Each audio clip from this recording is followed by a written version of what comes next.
Queridos irmãos e irmãs, dando continuação em nosso retiro quaresmal, nessa temática da luta contra os pecados capitais, contra os vícios capitais, essas doenças espirituais. Vamos ainda falar um pouco mais sobre o combate à luxúria. Hoje vamos falar um pouco dessa realidade da luxúria, o que tange ao homem e à mulher, porque o homem e a mulher são diferentes quando pensamos na sexualidade, a sexualidade do homem e a sexualidade da mulher. Então, essa doença espiritual da luxúria também se manifesta de maneira diferente no homem e na mulher. Eu vou seguir aqui o ensinamento do Padre Paulo Ricardo naquele livro, Terapia das Doenças Espirituais, porque é muito pertinente o que ele fala nesse livro, sobre essa realidade da luta contra a luxúria da parte do homem e da parte da mulher. Meus irmãos, o homem é um ser assim muito visual, né? Engraçado, né? O Padre Paulo Ricardo até fala uma coisa muito interessante, que ele diz que o homem parece que está condenado a uma certa exterioridade, né? Até os órgãos genitais do homem são externos, né? O da mulher é interno, né? Então a mulher é muito mais voltada para dentro do que o homem, digamos assim. O homem está como que, entre aspas, condenado a uma exterioridade, né? Ele vive esse exílio de si mesmo, né? Sai de si mesmo, sai de sua verdade pelos olhos, por assim dizer. E o homem é um voyeur, né? A luxúria se manifesta já pelos olhos no homem. O homem é um voyeur. Voyeur é a pessoa que busca o prazer pelo ver, pela visão. O homem é um caçador, né? Está sempre à espreita, né? Sempre com os olhos, sempre com a visão atenta, né? Caçando, né? O prazer. Então, o homem, por causa disso, tem uma tendência muito grande. A sexualidade do homem é muito propensa a não ser amor e a fazer da mulher um objeto, um bem de consumo, né? Essa tendência de se servir, de querer se servir da mulher para se satisfazer, para se aliviar, para obter prazer. Então o homem tem essa tendência, a sexualidade do homem é muito propensa a não ser amor. Falamos muito do que é o amor, né? Falamos muito em dias passados sobre o que é o amor. E o homem, essa propensão, a sexualidade do homem, a não ser amor, a fazer da mulher um objeto. Então, a cura da luxúria, a cura da doença espiritual da luxúria, a luta contra a luxúria, passa pela cura dos olhos, passa por essa realidade de buscar a graça de Deus, se esforçar, né? Colaborar com a graça de Deus, mortificando essa má tendência dos olhos, de tal modo a que se busque a graça de Deus para que o olhar do homem seja reordenado para o amor, o olhar físico mesmo, a visão do homem, O homem precisa buscar de Deus uma visão mais espiritual, uma visão sobrenatural. Ele tem que ser capaz de enxergar a mulher com o olhar sobrenatural da fé. Ele tem que ser capaz de não mais olhar para a mulher como um objeto. Ele tem que ser capaz de ter o olhar sobrenatural da fé. Ao olhar para a mulher, ele tem que enxergar a mulher, dizia o Padre Paulo Ricardo, ele tem que enxergar a mulher como o santuário da vida, o Muito bonito, né? O santuário da vida. A mulher é o santuário da vida. E o homem que contraiu com ela matrimônio, metaforicamente, é como se fosse o seu sacerdote. E somente a este sacerdote é possível entrar no santuário da vida. Olha que bonito, né? Olha que metáfora bonita, né? A mulher é o santuário da vida. Até essa realidade, né, muito única da mulher, né? Deus deu ao corpo da mulher, somente o corpo da mulher gera a vida. O corpo do homem não gera a vida. Só o corpo da mulher gera a vida. Então a mulher é o santuário da vida. Se o homem não for capaz de santificar o seu olhar, se ele não buscar na penitência, sobretudo na oração, a santificação do seu olhar, a capacidade espiritual de olhar para a mulher com um olhar sobrenatural da fé, enxergando nela um santuário que não pode ser profanado. Então a sua sexualidade continuará propensa a não ser amor e a sempre olhar para a mulher como um caçador. Engraçado, até a terminologia dos jovens hoje remonta a isso, né? Os jovens, essa coisa de fica com um, fica com o outro, né? Eles dizem peguei fulana. E aí, você pegou fulana? Peguei. É uma linguagem que remete a peguei fulana. Quer dizer, como assim peguei? É como se o homem fosse um caçador. O homem precisa santificar o seu olhar, ser capaz de não mais olhar para a mulher como um objeto, mas olhar para ela como um santuário que não pode ser profanado. O santuário não pode, se você não entra num santuário, você não olha para um santuário de qualquer maneira. O santuário não pode ser tratado como um objeto, o santuário não pode ser profanado, não pode ser sujado. Quando nós entramos num santuário, passamos de frente para um santuário, fazemos o sinal da cruz, existe todo um respeito, né? É o sagrado, aquela noção do sagrado. O homem precisa olhar para a mulher e enxergar o sagrado na mulher. Se ele não buscar essa santificação dos olhos, a sua sexualidade, é muito difícil corrigir a sua sexualidade. E eu dizia, né, gente, na reflexão passada, que o problema da luxúria é que ela se instaura exatamente nessa capacidade do homem de amar, na capacidade do ser humano de amar. O demônio não quer que o homem enxergue a mulher como um santuário da vida. O demônio quer fazer do corpo da mulher um túmulo. O demônio quer que o corpo da mulher seja profanado, não é? Mas isso não pode acontecer. Nós precisamos entender essa estratégia do demônio, né, de ferir a dignidade da mulher. O homem tem que ter essa noção. É muito importante, ao longo da nossa vida, no dia a dia, nós buscarmos essa purificação do olhar. O homem que vê uma mulher bonita passando, uma mulher atraente, uma mulher até vestida inadequadamente, assim, mostrando de modo muito excessivo o seu corpo. Então, assim que vem aquela atração sexual dos olhos, ele precisa refrear, ele precisa mortificar.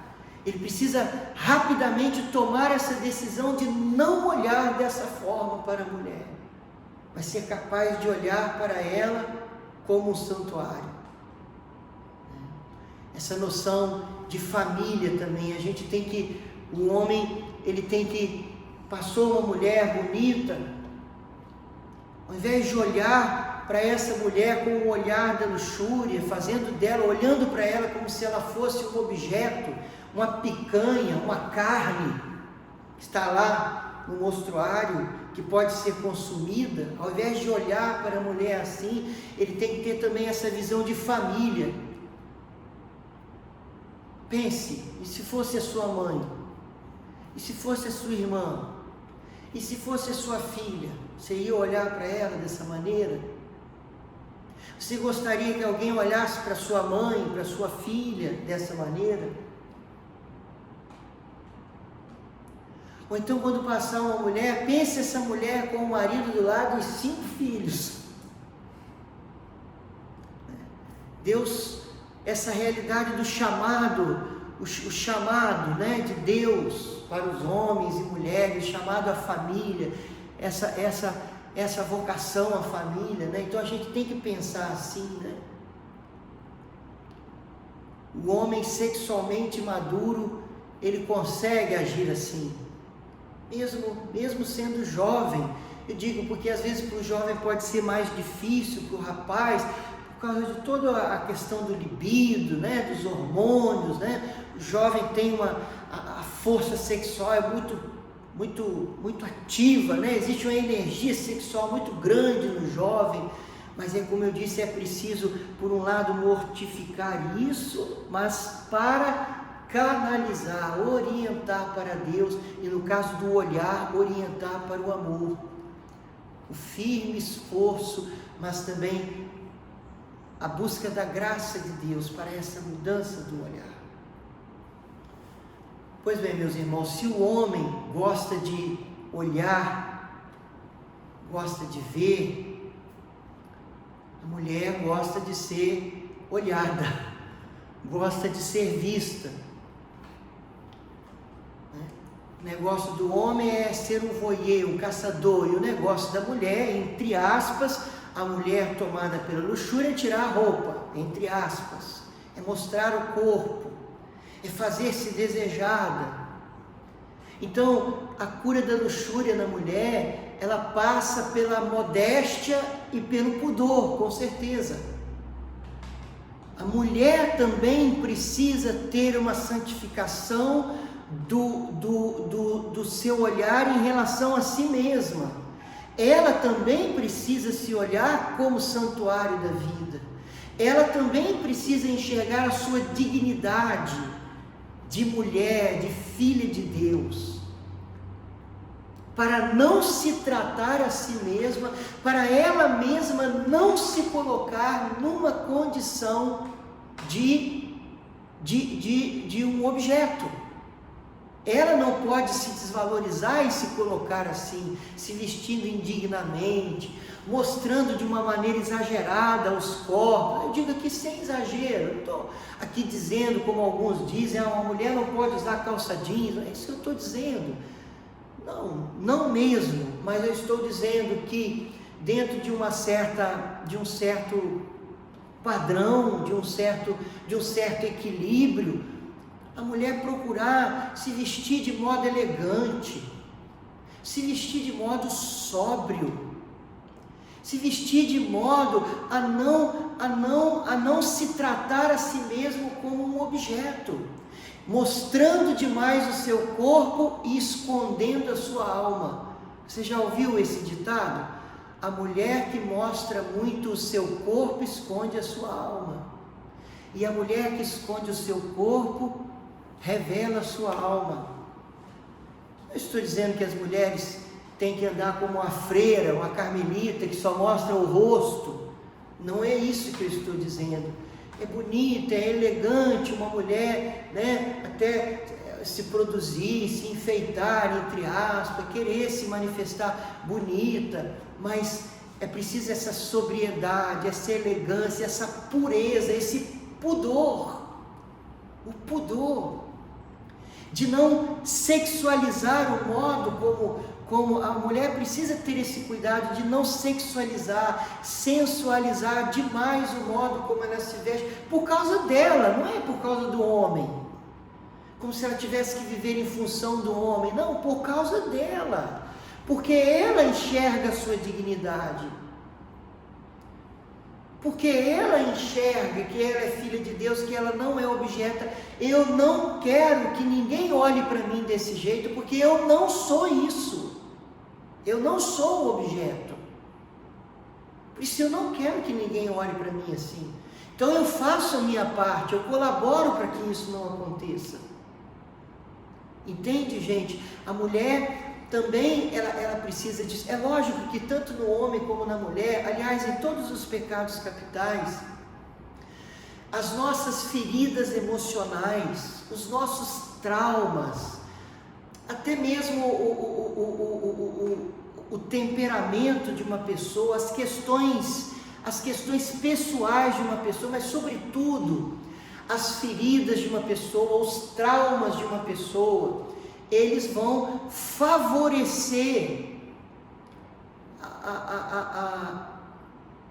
a presença maior de um determinado pecado capital, a tendência maior a um determinado pecado capital, conforme a história da pessoa, conforme a genética da pessoa, as heranças da pessoa, o que a pessoa viveu, o que a pessoa viu, os traumas da pessoa. Por exemplo, aqui no campo da luxúria, uma garota, uma menina que nunca se sentiu amada pelo pai, que foi rejeitada pelo pai, que não fez essa experiência profunda do amor paterno, do carinho paterno. Pode ser que o demônio consiga tentar mais ela na luxúria quando ela se tornar adulta, levando ela a mostrar muito corpo, levando ela a uma tendência exagerada de ser desejada pelos homens. Por quê? Por causa dessa carência da figura masculina, do amor de pai que faltou na vida dela. Então essa carência depois é explorada pelo demônio para que ela caia na luxúria, para que ela acabe se entregando à promiscuidade, ao sexo desregrado, porque tudo por causa da carência, movida pela carência. O demônio explora as nossas fraquezas, sempre nos levando àquele ou aquele outro pecado capital primeiro, e depois aos pecados que esses pecados originam. Esse é um exemplo aqui, na luxúria, como o demônio consegue levar as mulheres à luxúria por causa de feridas emocionais, por causa de carências afetivas. Outra coisa, se o homem tem uma tendência de fazer da mulher um objeto sexual, a mulher tem uma tendência de fazer do homem um objeto afetivo. É como dizem, né? As mulheres dão o sexo para conseguir afeto, que é o que elas querem. E os homens dão afeto, dão flores, dão o que quiser para conseguir sexo. Isso na luxúria, né? Sem a vivência da castidade. Na castidade não. Na castidade o amor é verdadeiro, é sincero. Muitas mulheres, às vezes, elas se doam através do sexo para os seus namorados antes do casamento, para segurar o namorado, ou como se isso fosse uma prova de amor. Mas a verdadeira prova de amor é a castidade. Não é prova de amor para um homem fazer sexo com a mulher, né? O homem, isso é muito fácil para o homem, né? O homem entrega a luxúria, faz sexo com qualquer coisa, né? Até com um animal. É uma coisa impressionante, né? A gente vê essas coisas bizarras por aí. Então, um homem cheio de luxúria faz sexo com qualquer coisa. Então não é prova de amor. A verdadeira prova de amor é a castidade. Então, tanto o homem e a mulher aqui precisam ter esse cuidado, né? Em ambas as realidades do homem e da mulher, a castidade precisa atingir o olhar, a visão. Então que Deus nos abençoe e que possamos lutar contra a luxúria, buscando a castidade, buscando a graça de Deus, buscando a santificação do nosso olhar. No dia a dia, hein? No dia a dia. Fique atento, rapaz. Fique atento, moça. Amém? Amém. Louvado seja o nosso Senhor Jesus Cristo, para sempre seja louvado. Até amanhã, se Deus quiser.